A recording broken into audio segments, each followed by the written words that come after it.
उत्तर प्रदेश के कांग्रेस प्रभारी अविनाश पांडे जी हैं हमारे साथ। बहुत सारी बातें चल रही हैं गठबंधन को लेकर के, समाजवादी पार्टी को लेकर के। एक मीटिंग भी आज होने वाली है, क्या है, कहां तक पहुंची है बात, किस दिशा में जाती हुई दिखी? गठबंधन का जैसे आप जानते हैं कि समवैचारिक सभी जितने भी घटक दल हैं, एक समविचार को लेकर, एक लक्ष्य को लेकर 2024 के लोकसभा चुनाव में किस प्रकार से हम इस देश में लोकतंत्र को बचाने वाली सभी ताकतों को इकट्ठा लाकर और संविधान को सुरक्षित रखा जाए, ये उसका प्राथमिक उद्देश्य है।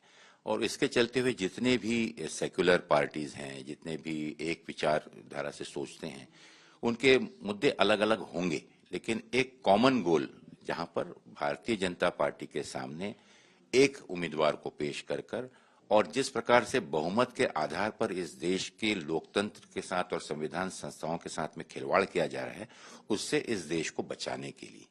और स्वाभाविक है कि इसमें कांग्रेस उसमें अहम भूमिका उसमें निभा रही है, लेकिन अन्य सभी देश के चुने हुए जितने भी शीर्ष नेतृत्व हैं वो एक साथ आके इस पे विचार मंथन कर रहे हैं।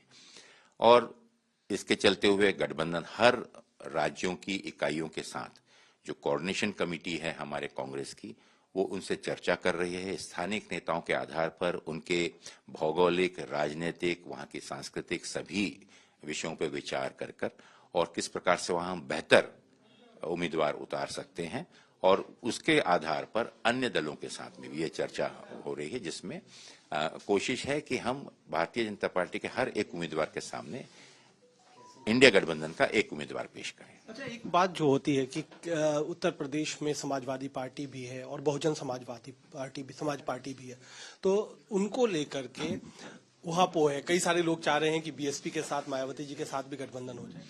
देखिए, इसका निर्णय तो जो कोऑर्डिनेशन कमेटी है, ये उनकी जिम्मेदारी है, मेरा मैंडेट वो नहीं है।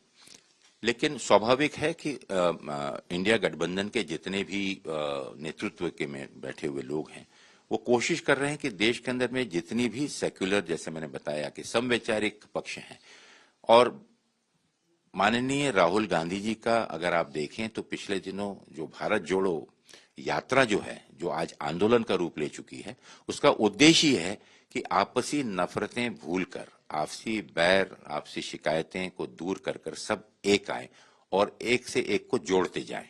तो उसके तहत मुझे विश्वास है कि हमारे जितने भी शीर्ष नेतृत्व हैं, हमारे कोऑर्डिनेशन कमेटी के आदरणीय नेतागण हैं, वो सब लोगों से बात कर और अगर आपसी कुछ मतभेद भी हैं, अगर कोई भी पार्टी हो, मैं कोई एक विशेष पार्टी का नाम लेना नहीं चाहूंगा, लेकिन हम तभी ये मुकाबला कर सकेंगे, अपनी ताकत को तभी हम मजबूत कर सकेंगे जब हम एक होकर लड़ें।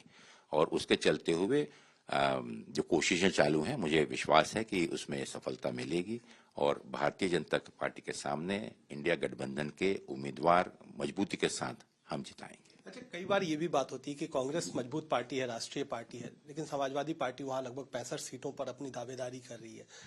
तो ऐसे में अगर किसी वजह से बात नहीं बनती है तो एक प्लान बी मायावती जी का है। देखिए, ऐसा कोई ना प्लान है, और ये जो बाहर में इस प्रकार की जो चर्चाएं हो रही हैं, ये सुनियोजित तरीके से षड्यंत्र के तहत इस प्रकार की अफवाहें फैलाई जा रही हैं। ना कोई 65, 75, 80 की कोई किसी प्रकार की बात नहीं है।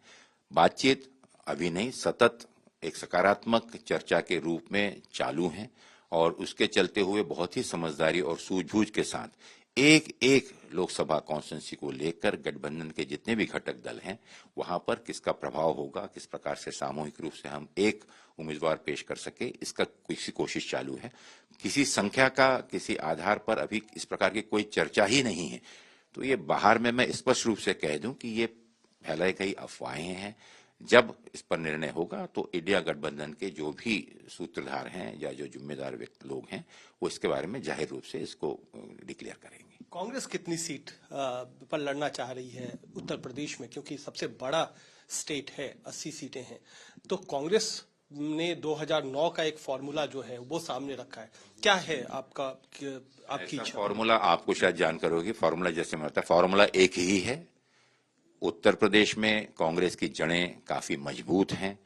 पिछले चुनाव के नतीजों के कारण थोड़ी शिथिलता हो सकती है, लेकिन कार्यकर्ताओं में आज उत्साह है। राहुल जी की भारत जोड़ो यात्रा के बाद में देश की राजनीति ने एक करवट लिया है, और उसके चलते हुए उससे उत्तर प्रदेश भी छूटा नहीं है। और उत्तर प्रदेश कांग्रेस के दिल के बहुत नजदीक है। वहां के लोगों की विचार, एक गंगा जमनी तहजीब जो वहां की है, उससे लोग प्रभावित हैं। और आज इस चीज का एहसास उनको है कि कुछ दिन के लिए वो अगर भटक भी गए थे तो मार्ग इस देश का सही हित कांग्रेस और सेक्युलर विचारधारा के साथ ही है। और मुझे विश्वास है कि आने वाले दिनों में कांग्रेस एक अहम भूमिका उत्तर प्रदेश में भी निभाएगी और इंडिया गठबंधन के सभी उम्मीदवारों को ना ही सिर्फ समर्थन करेगी, लेकिन ये सुनिश्चित करेगी कि उनकी विजय हो। 80 में कितना कांग्रेस? 80 में 80 इंडिया। और उसमें समाजवादी पार्टी और बीएसपी साथ साथ या अलग अलग? मैंने कहा कि इंडिया गठबंधन के 80 उम्मीदवारों पर कांग्रेस अपना समर्थन देगी। तो उसमें यही तो सवाल है, अभी सबसे वाजिब सवाल है कि सपा और बसपा, क्या उसको आप एक साथ ले आ पाएंगे? देखिए, सपा और बसपा ये महत्वपूर्ण नहीं है। आज महत्वपूर्ण है कि उत्तर प्रदेश में समवैचारिक जितने भी, ना ही सपा, कांग्रेस, बसपा, लेकिन छोटे छोटे भी कई दल हैं, छोटे छोटे विचारधारा के भी कई ऐसे समूह हैं, ऐसी संस्थाएं हैं, उनको भी साथ लाना आवश्यक है। और मुझे विश्वास है कि जो कार्य चल रहा है बहुत ही सकारात्मक रूप से चल रहा है, उसके परिणाम आपको आने वाले दिनों में दिखेंगे। चलिए, तो ये अविनाश पांडे जी का कहना है कि 80 सीटों पर इंडिया गठबंधन जीतेगा और बीजेपी के खिलाफ 1-on-1 मुकाबला है। कोई विरोधी बट वोट का बंटवारा कम से कम हो, इसकी कोशिश कांग्रेस करती रहेगी।